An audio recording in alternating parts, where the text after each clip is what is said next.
Hashem, I'm going to try to finish off today's the Siman.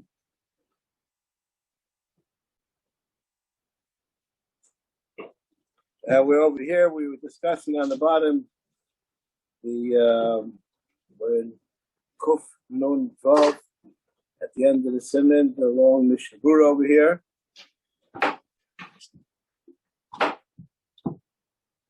Discussing everything's great. Everything's great. Yeah, just, the Rav likes a different view. Yes.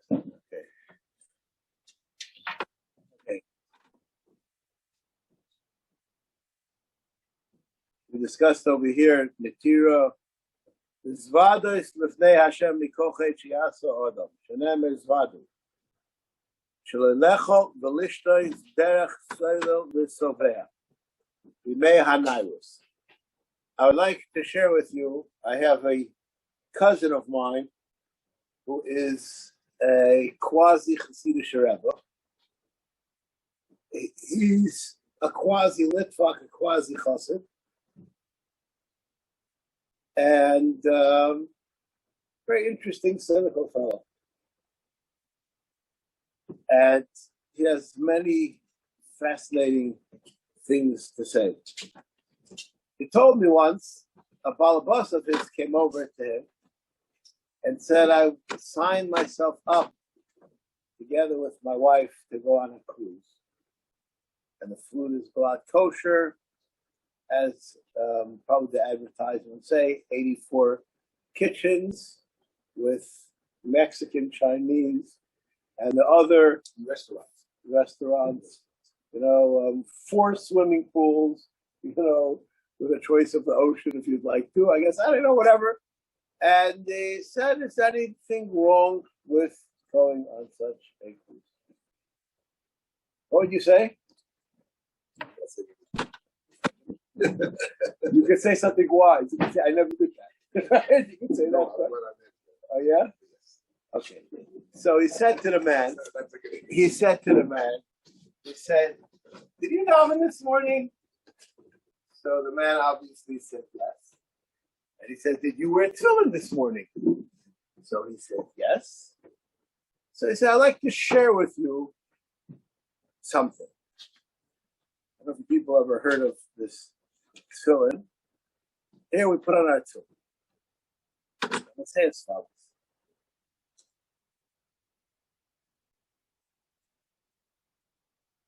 V'tzivanu l'haniach alayad v'zikar lekar v'zroi hanituyo she'ikeleged halei. We put it on the hand, which corresponds to the heart. Now here are the difficult words. I have it here with Nikudas for those who have difficulty. L'shabei bazet ta'avos u'machshavos libenu. Anyone want to translate that into English? Navoidasi is borach. So he says to him, you put on tefillin, and you said you are going to take all of your tithas, and you're going to consecrate them for the service of Hashem. Past the sushi. For some reason, it doesn't go so well, right? So you want to know what's wrong with it?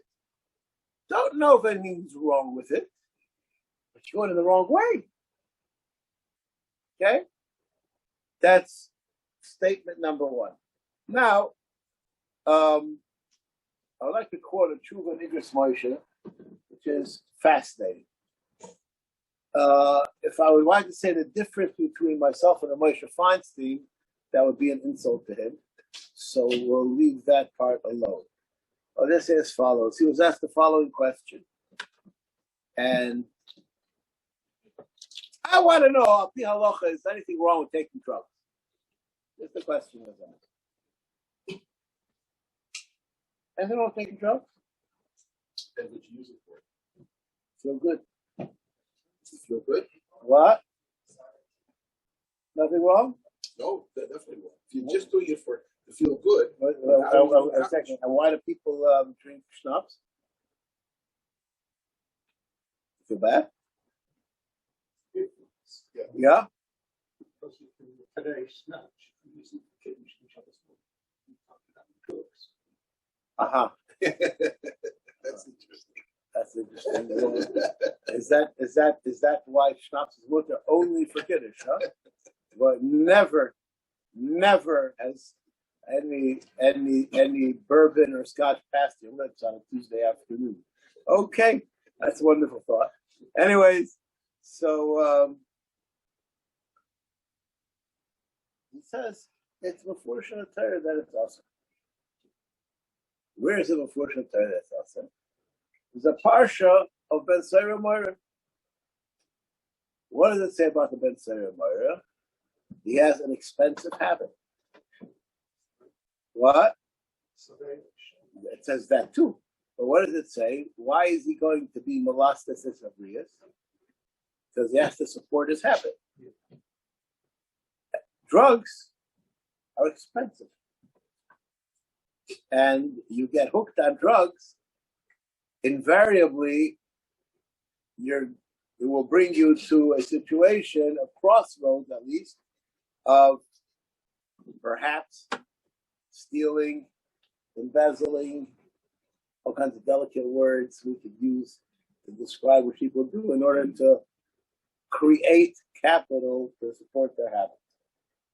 And therefore, he says that it's usher, take drugs. What about bourbon? What? What about your bourbon? I'll answer that question. I believe, and I will tell you, someone told me, Ramesh himself used to drink schnapps. When we go to Kiddush, have schnapps. He was a good Jew. I'd have schnapps and Eir Kichel, like all important figures. And I'm going to say something which is pretty horrible, but I don't think before I was 35 did I ever see from religious Jews get drunk on a Tuesday afternoon. Did you ever, when you were growing up, see any adults get drunk?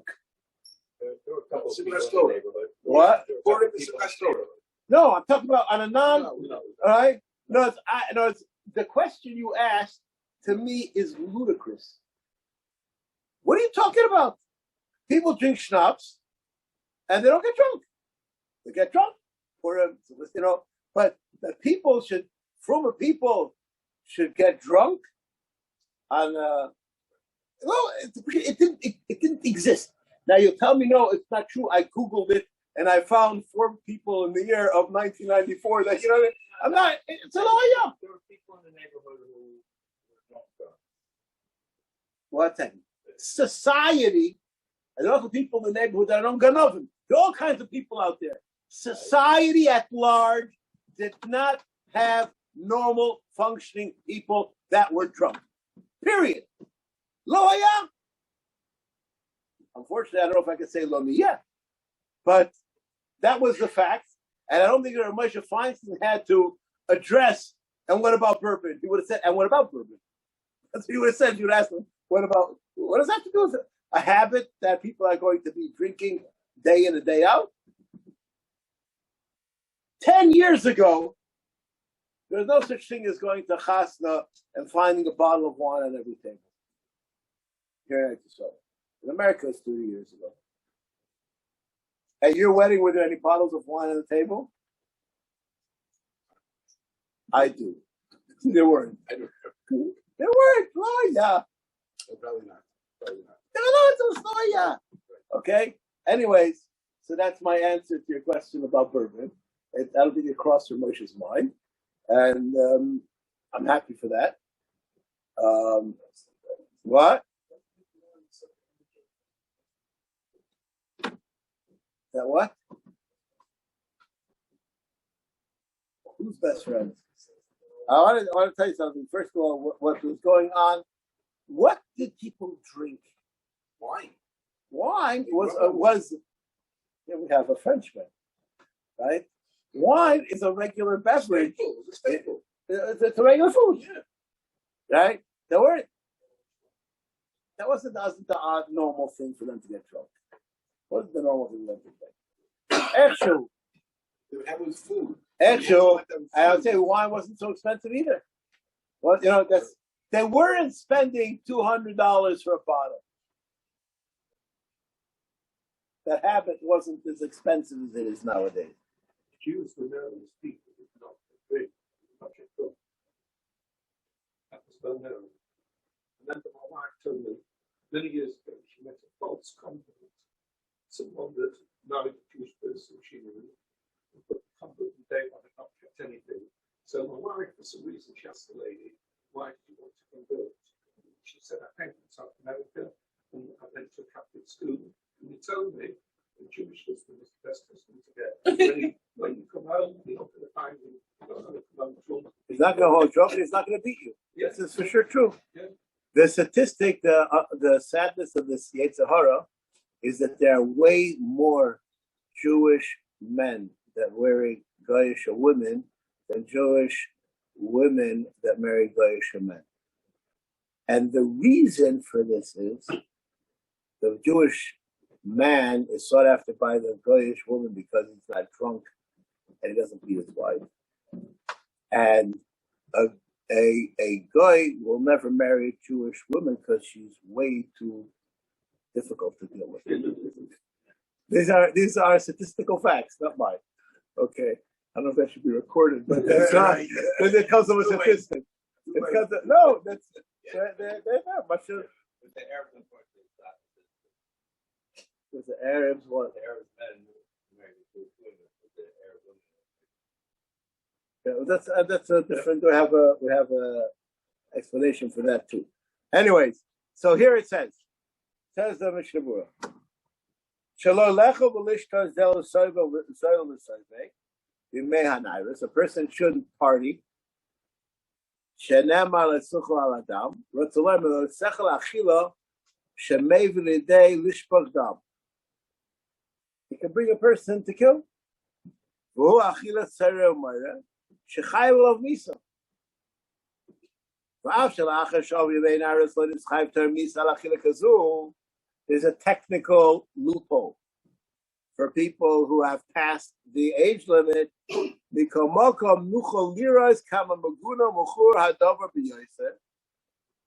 How bad this approach to life is, as it says in the pasuk.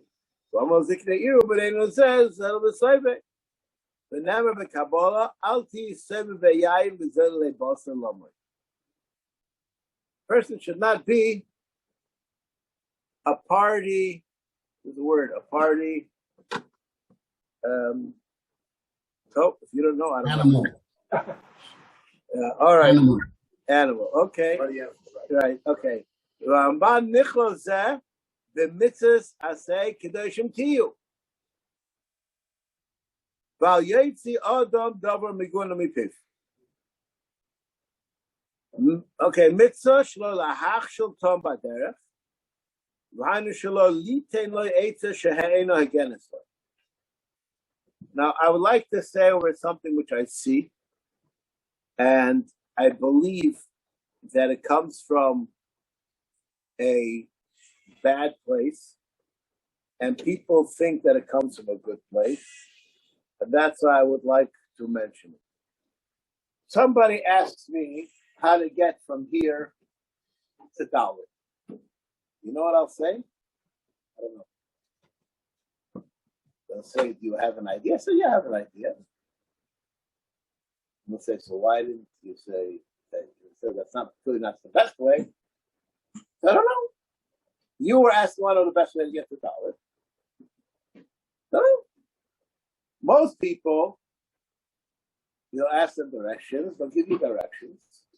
Then you say, are you sure? I said, no. So why are you directions? Because I think that. Why are you would you want someone to give you directions like that? Say you're a wild goose chase? So the fellow thinks that he's giving you directions, he's doing you a favor. You know what he's really doing? 70% of the time, in my opinion, it's difficult to say, I don't know. Or at least say, I'm not sure, but possibly this is the way. Now, I'm going to share with you something which I think should be Misparsen Berurah. Somebody here in Beit Shemesh wanted to get a water filtering system for his house. And the question was if you're allowed to use the system on Shabbos. And they asked me to find out. I said, how do you have no way of knowing?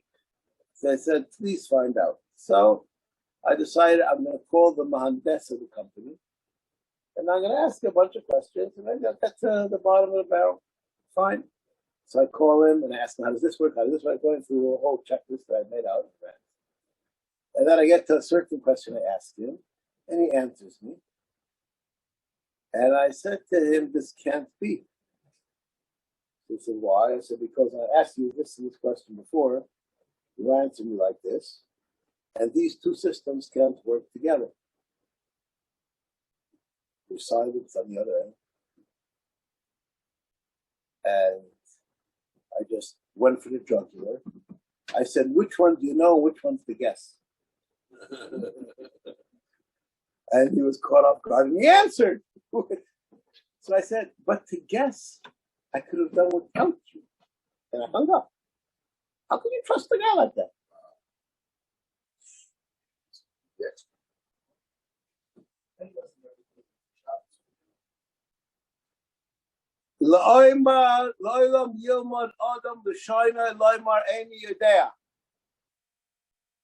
I don't think there's any need for a hesper on that. How do you go to the doctor? What? So I got a doctor. I would like to answer a question. I will tell you, my wife's grandfather was a physician. And he said, this is not his shot, the other unfortunately Shem said his shot. The Roife, who he says, Toiv, Shemarei from the that he says, I'm the Toiv, I don't have to consult, I know. I don't know. I can't answer the question, but I will tell you that there are many doctors that are halach, and there are many doctors that are not. And I'll share with you a personal story that happened to me. I had a child in the hospital with meningococcal meningitis, and they wanted to do a certain procedure. I did my research and I decided this wasn't a good procedure to do, and I consulted with other doctors in America, and I came up with a mahala. And I spoke to the head of the department in that hospital. That was in his domain, and he was masking it's a good mahala. He said, but I can't do anything. You have to ask the doctor who's in charge of the floor if he's masking or not. This happened to me. Okay, not like anybody else.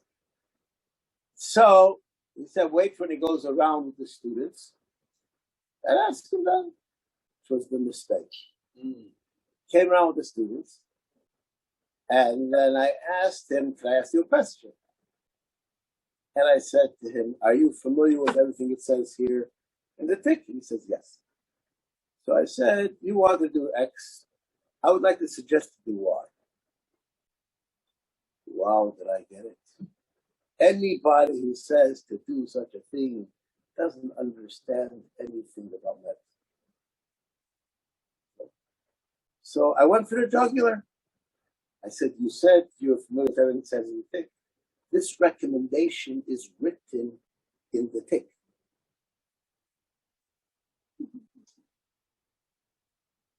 So, what does the doctor respond?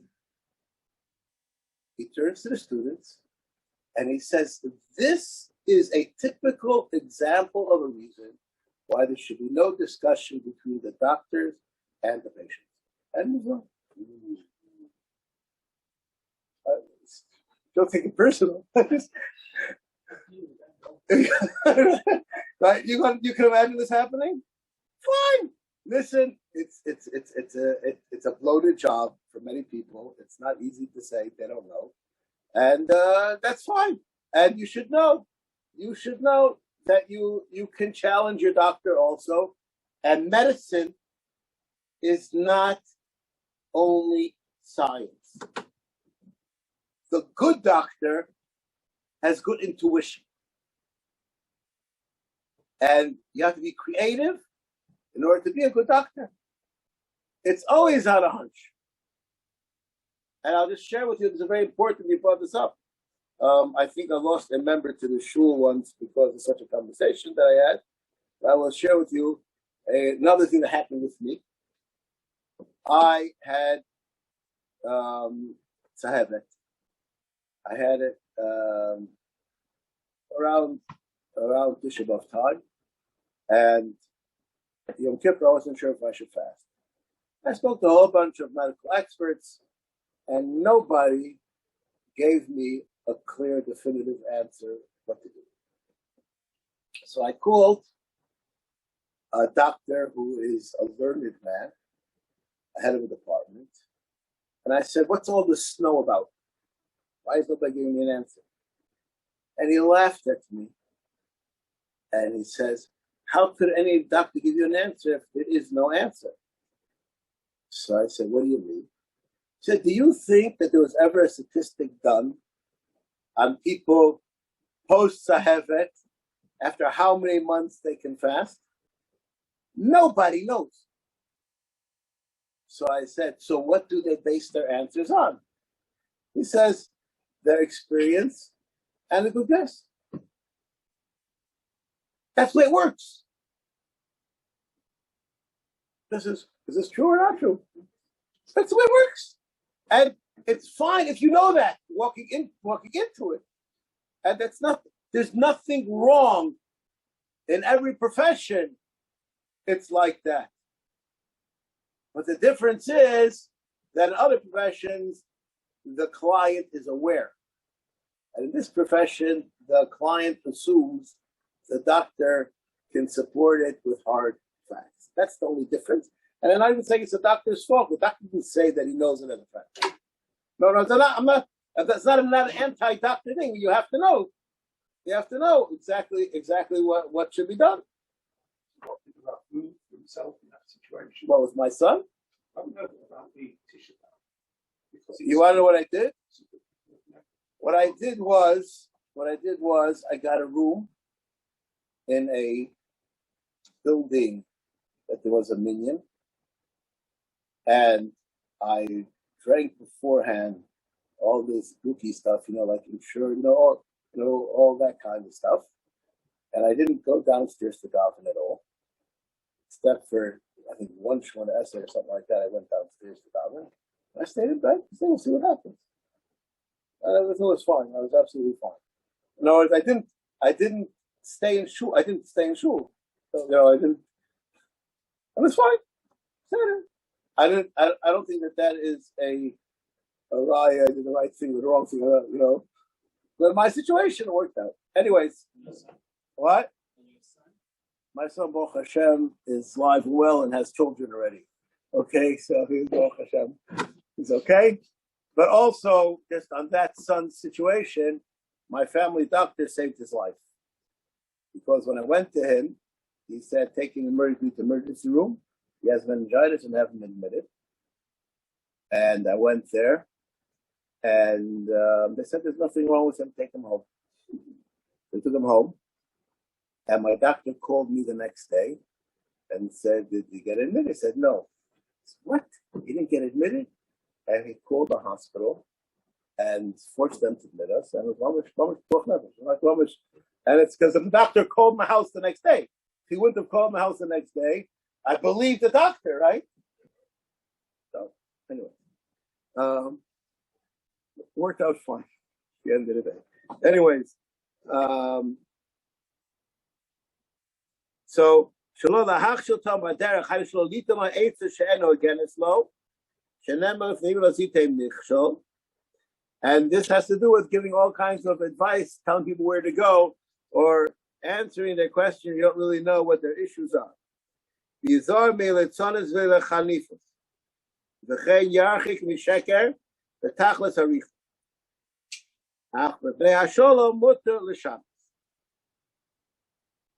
All right, now, I would like to share with you a story that I read, two stories I read this week, and I read them in relevance to the Pirkei Avos share, but I didn't have the nerve to say them in the Pirkei Avos share.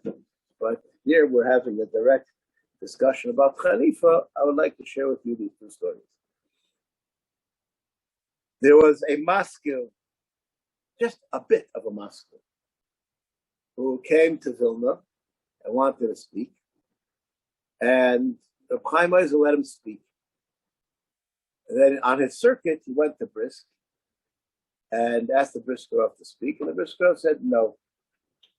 Surprise, right? Now, when this Moscow went back to Vilna, he ratted on the Briskerov and told him, Chaim Ozer, you let me speak. What's with this guy, the Briskerov? He doesn't let me speak. And the Chaim Ozer says, does it bother you that there's one Jew that still has integrity? Story number one. Story number two was the Chazon Ish wrote a letter to the Rosh Memshala, the Az. They asked him if he should get the Briskerov to sign on it. And the Chazon Ish says, don't ask the Briskerov, he's not going to sign. So they asked him, how do you know he's not going to sign? He said, it's not shy to write a letter to the Rosh Memshala without a bit of Khalifa in it. And the Briskerov will never sign such a letter. Now, the Chazon Ish signed the letter, but the Briskerov wouldn't. So I think there's a fascinating Nikuda, which could maybe give a Pirkei Avos on the subject, but that's not the point over here. Let's see what it says over here. You can't have a Goyish king. Agrippa started to cry, and he was unfit to be a king for Klal Yisrael. Amrulai, the Rabbanim that were there at the time said, Achinu you're just as good as the real job. Klal Yisrael was slated for extermination. Al Shechon Agrippas. Now he was the king, you understand? And Agrippas was a pretty nasty king. They couldn't get rid of him. Look at this. They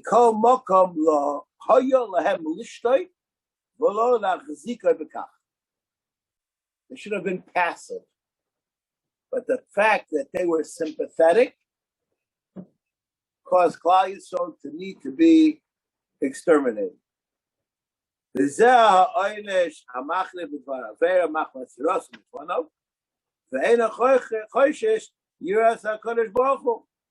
more worried about the king than HaKadosh Baruch Hu.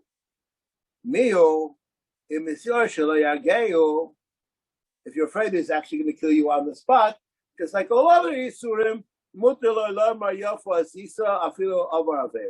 you have a direct threat on your head, then you're allowed just like any other Avera.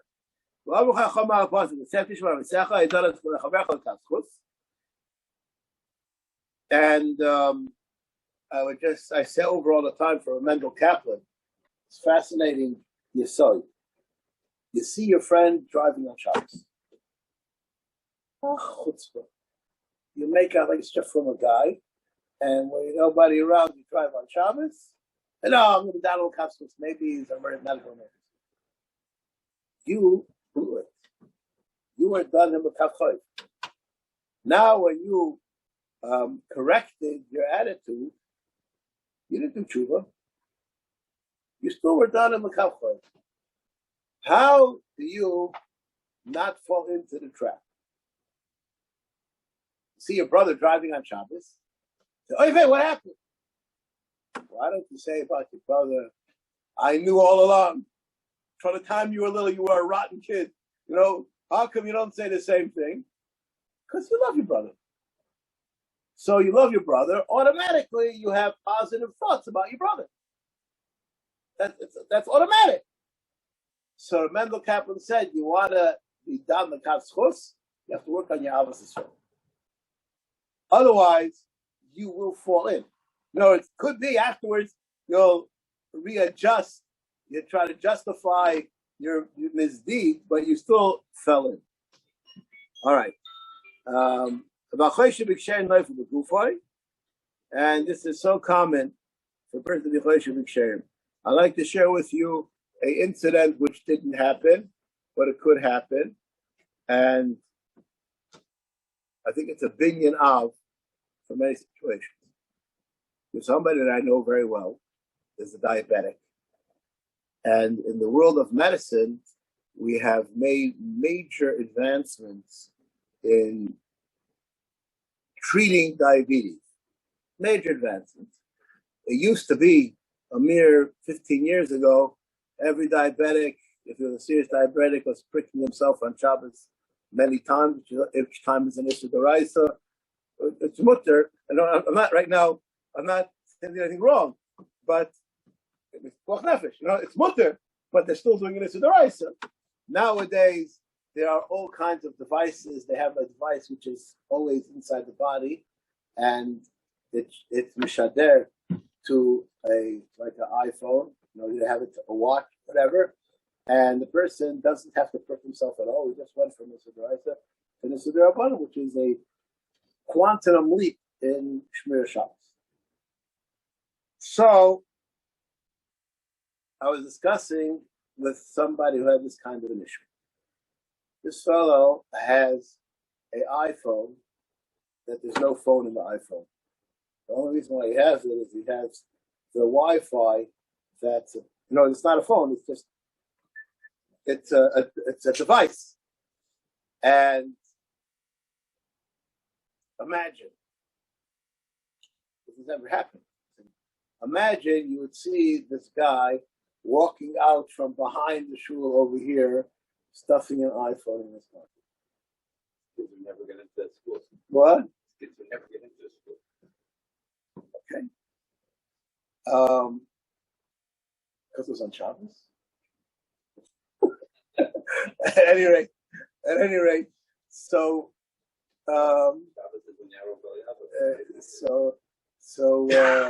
what would you think? You know he's not a doctor. Urgency could be his wife is pregnant or something. He's not doing what you do with the iPhone. He's a regular Evrech. You're learning in Kailo. He's not an Atzola. No, I'm just right. There is no way that you can be down this guy like Avschus, unless you know. Right? No, I'm willing to say 50% of people over here, before I even said it, didn't even know that you're aware of this such a. How would you know? No, you couldn't even be down in the Avschus. No, you don't have the kalim to be down in the Avschus. Right? So I'm saying over this story, before you decide not to be down somebody Avschus, you have to even know what schusim there are to be done. So how could you judge somebody? It's like a murdik, a Musa Haskell. Sometimes it's very difficult to have a situation on this journey. The next to it was sitting a person in Hasidic dress, let's say, and I couldn't help noticing when I looked out the window to see where we were exactly. He had some sort of iPhone type of device. It seemed he was watching some kind of film. So should I suppose that he's looking up and he's checking out the sort of things that we have on iPhone? He wants to warn his students not to look at such things. I'll tell you, you got to be. You want to know why you got me? I have no answer for your question, but I would never have noticed. What do you think things he has to do? No, I was looking. I understand. But no, it's all of this is this. I'm not picking on you, but I don't know what the guy's doing, and I want to tell you something. There are people that look like tzaddikim that are Rishon Gemurim, people look like Rishon Gemurim that are tzaddikim, and welcome to the world. And why do you have to be done? Why do you have to be done? No, it's this what? What? No. I'm saying skip the whole thing. Why do you have to be done? So no, it doesn't say that. It says when you will be done, that's what you should do. When that means you already stopped. You already stopped. Let's stop. I would like to ask you a question. I have somebody sitting next to me, and he's eating. Now you'll say, Rabbi Zachariash, did he make a bracha? I said, I didn't notice. So you said, well, I saw he didn't make a bracha. I said, maybe he's eating before. Was I done him with Kosher Cruise?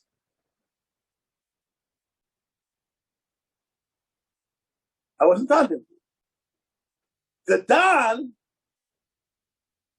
comes when you're forced to see an issue. 70% of the time, there's no reason to be done. What? I want to ask you a question. A car cuts you off. Do you look inside and you see there's a former guy? Right? So maybe he's going to the hospital for his wife. 1 second. I have a better idea. Don't look inside. No! It's not the Seder. I'm telling you an approach to life. Why do you have to be done? No. What you said is 100% right. It was clear to you. Look at the Mishnah again. Doesn't say what you said. What's when you're being done? I didn't say altidon. But I think the people who are done. 1 second. That's your question. The people in Tel Aviv that are Machal Shabbos, are you done them lakav schutz that they're Tina Geneva, or you're not done them?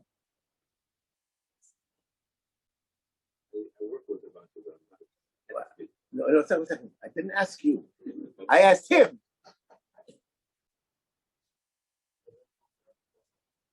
I'm telling you there are many people that are not done. There are people that are not religious for a variety of reasons. Why do I have to go into it?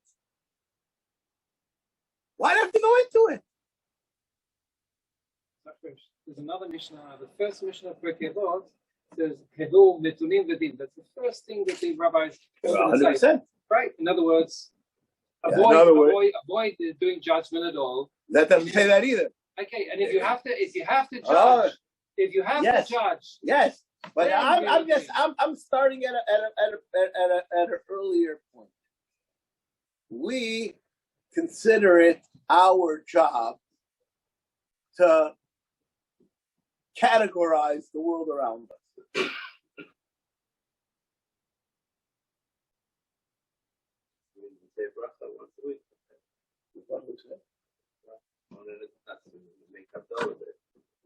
What? What are we saying? We're saying that we option between good and the bad. That we're given a commandment. We're asking for the customers to do that. A lot of that's what he's supposed to be doing. That's all this. So if you're on faith and outside of Shabbos, you sleep quite well. First, I would say don't look inside to see who's there. I didn't say anything what to do. I'm just saying that there's I want to tell you something. We are human beings. We have a disease. I came to take the show, and I saw something which I thought was totally absurd. At that time, they just invented the robots to the chefetz chashuds. They just right. Because every time there's chefetz chashud, there's thousands of people around there. I asked my chavus walking. I said, "What's the crowd?" I said, "There's chefetz chashud. You want to watch?" I said, "Why would I want to watch? If it's fake, there's nothing to watch, and if it's real, I don't want to be here. What am I doing here? I don't get it, right? So maybe I'm not a curious person. I don't know. You can read about it in the paper. What's so we have a need, the rubberneckers on the Gowanus. What do you care about the accident on the other side? Mind your business. A second. Is that an excuse? That's positive or negative? Negative. Okay. You're wondering if you're going to be able to get home or not. So it's on the other side. It's on the other side. Well, you have to go back. So, all right. Let's continue. Anyways, Does it help give you the could be. There's just, there's such a thing. But I just wanted, there's like you said, a bracha latala to say Baruch Shem. Does it help? what does that do? What's that? It's a me'ain. Okay. Fascinating. The next thing. Now, what is sikas chulim? We're going to discuss that in a minute. It says the debarka above will be the Taylor. Because of a Rambam. All right. So what does it mean? What does it mean? You're not allowed to speak about things which have no value. I would like to quote the Hillel Zach's, the Rashiv of Hebron. Now, in Hebron, they allow the Bochrim to read newspapers, and he obviously wasn't so fond of this, and made the following statement, fascinating statement. Don't read any article in the newspaper that tomorrow will have no relevance.